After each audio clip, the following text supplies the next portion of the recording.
বন্ধুরা, good morning. Welcome back to my channel.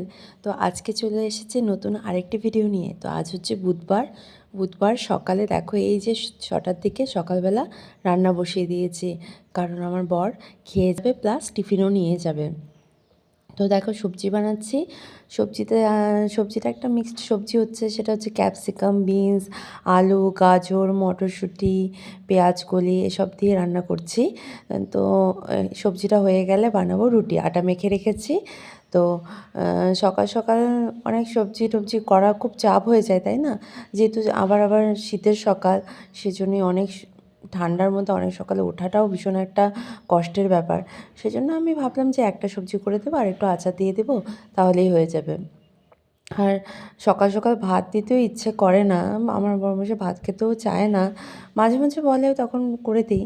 তো বেশিরভাগটা আমি রুটিই বানাই। তো রুটি বানানোর সময় কখনো ঘি দিয়ে দিই, আবার কখনো ঘি দিই না। তো আটাটা কালকে রাতেই মেখে রেখেছিলাম মানে আমি রাতে মাখি না, আমি সকালে যখন রুটি বানাই তখনই মাখি। কিন্তু কালকে একটু বেশি হয়ে গেছিলো, তার জন্য আর সেটা তো আর ফেলে দেওয়া যায় না, সেজন্য রেখে দিয়েছিলাম। তো দেখো সবজিটা মোটামুটি হয়ে গেছে সেদ্ধ। তো দিয়ে দিলাম মটরশুঁটি। আর এখন দেখো আমি সবজিটা চাপিয়ে দিয়ে চলে এসেছি ইয়োগা করতে। তো রোজ সকালে আমি ইয়োগা করি। ইয়োগা না করলে আমার প্রচণ্ড অসুবিধা হয়, এটা অভ্যাস হয়ে গেছে বলতে পারো।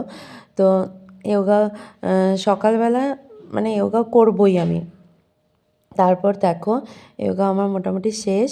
এখন দেখো এই যে গুড়টা দেখতে পাচ্ছ, এই গুড়টা কিন্তু স্পেশালি বানানো হয়েছে তিল আর মুংফলি দিয়ে, মানে বাদামগুলো হয় না, বাদামগুলো দিয়ে বানিয়েছি। তো এই গুড়টা খাওয়া ভীষণ ভালো, শীতকালে শরীর গরম থাকে। তো এই গুড়টা দেখো এই দুধের মধ্যে একটু দিয়ে দিলাম, আর দুধটা খেতে ভীষণ টেস্টি লাগে এই গুড়টা দেওয়ার পরে। তারপরে এই যে দেখো আমার তো সকালে ব্রেকফাস্ট রেডি হয়ে গেছে, এখন বর্মশাইকে দিতে যাচ্ছি। তো ও এখন টিফিনটা করে নেবে, করে নিয়ে তারপর রেডি হয়ে তারপর চলে যাবে। তারপর দেখো ওর যে টিফিন, দুপুরে যে লাঞ্চ প্যাকটাও আমি করে দিচ্ছি।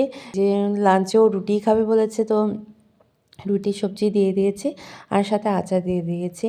তো দেখো টিফিন বক্সটা মোটামুটি রেডি করে ফেললাম। এখন এই যে দেখো টিফিনে রেখে দিচ্ছে। তো গরম রাখার জন্য ফয়েল পেপারটা ইউজ করা হয়, যাতে গরম থাকে। হ্যাঁ, টিফিন বক্সও গরম থাকে, কিন্তু তাও যাতে আরও অনেকক্ষণ থাকে, গরমটা ভালোভাবে থাকে, সেজন্য আমি ফয়েল পেপারে র্যাপ করে দিয়ে দিই।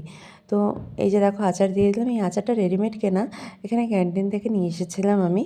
আচারটা ভীষণই ভালো খেতে। তো আর সবজিটা দিয়ে দিলাম ছোটো কন্টেনারে।